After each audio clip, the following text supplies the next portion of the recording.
Hello everyone, and welcome to EP Manager 101. So this is like one of the important lessons in terms of making sure that every person who goes on an AIESEC experience has someone who's there to support them through the process. So this kind of lesson will be a short lesson, and we'll be able to kind of understand a little bit more about the role of an EP manager and how you can do it. So what we'll be going through today is a session we'll be going through what is the role of an EP manager. So kind of what the idea of an EP manager constitutes. What action steps do I need to take as an EP manager? So the particular action steps that you need to take during your time as an EP manager from when the EP signs up on experience.aiesec.org all the way through to the point when they're realised and they're on their exchange program. And also, how do I use Expert to perform better EP management? So one of the things that has been discussed a lot is that the use of Expert and how that can make it a better EP management process. So what's the role of an EP manager? So there's three key roles that we have to undertake as an EP manager. These three roles are lead nurturing, so that's ensuring that the EP is applying for the opportunities on the OP, and these opportunities are on opportunities.aiesec.org. Application support, so this ensures that the EP understands exactly what they're applying for and the whole process of the application, through from signing up on opportunities.aiesec.org, applying for opportunities, and also making sure that they go through the payment process and are approved to go on their opportunity. And value delivery. Once the EP has been approved to go on an exchange process, how do we make sure that we prepare them for the exchange program and the communication with that? These three processes constitute being an EP manager. So, what action steps do I need to take as an EP manager on lead nurturing?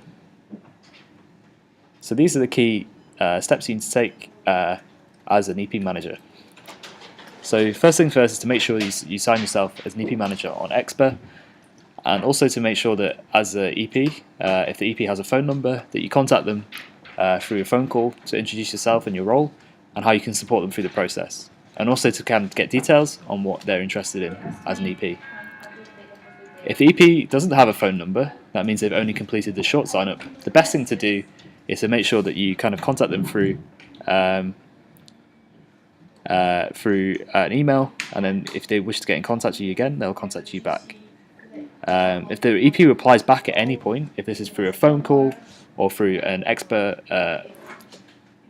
through an email or through a phone call, this will be account as the EP is being contacted, and this is when you can mark the EP as contacted on Expert. And this is really, really important, as this allows you to kind of keep in kind of understanding of who you've actually contacted and who you haven't. It's really super important though that if you have contacted an EP and they've not replied back after 2 contact points, so that could be attempts at 2 phone calls or 2 EPs EP emails sent out, then that means that that person is potentially not interested in the program anymore, and they can also be marked as contact just for your own verification that you have contacted them in the past and they're not be interested. So next step is like application support. So again, like I said before, this is making sure the EP understands the whole process and they're supported along the way.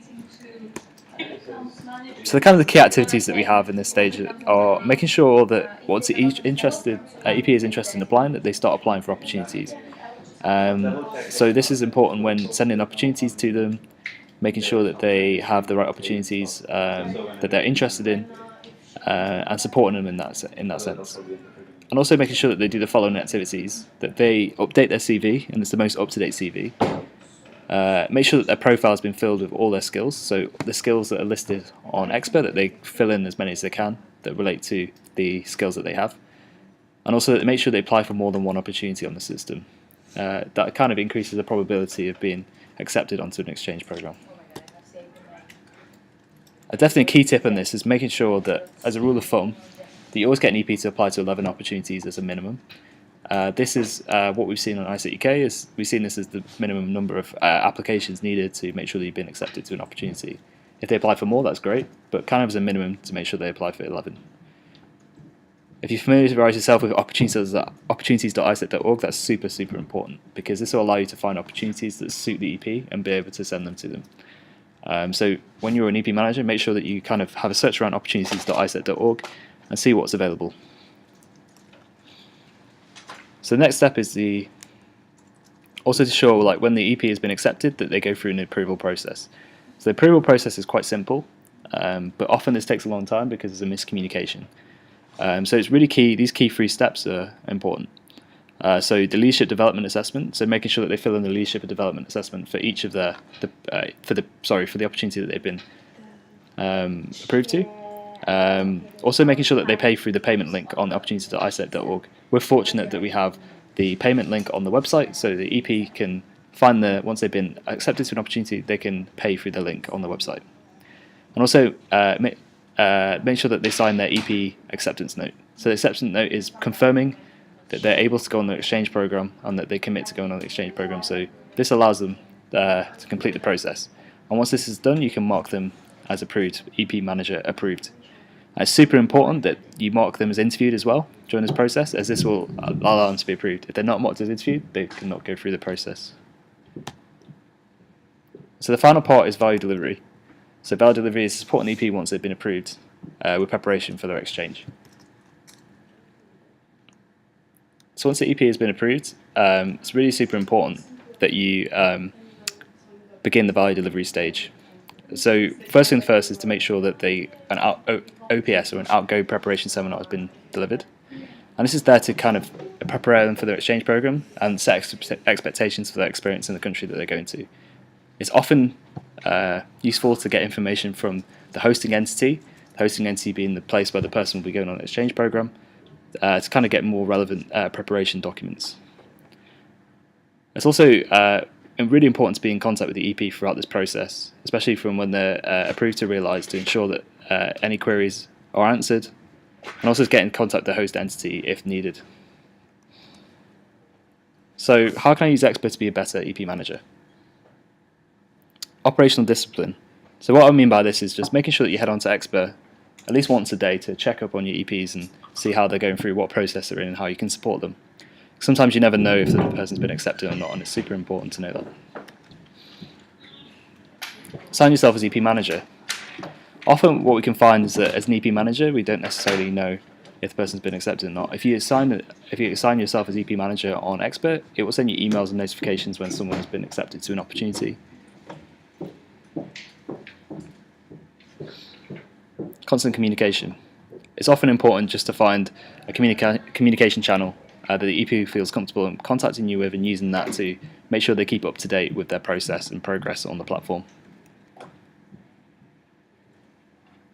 And also mark your EPs throughout the process.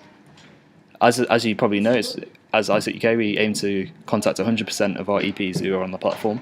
So just make sure that every time you contact someone that you mark them as contacted on the system, and that's when you've had that initial contact with the EP.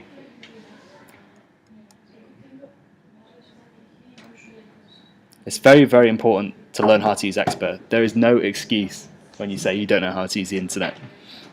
We live in the 21st century. And this is the difference between getting 5 EPs and 50 EPs. Like, really understanding how the process works and how to use the system will help things go a lot smoother and a lot faster for you, and give the customer a better experience as well. So thank you guys, that's the end of the video. And if you need any questions or queries, just contact me on my email. It's james.pendleton@aisec.co.uk. Thank you.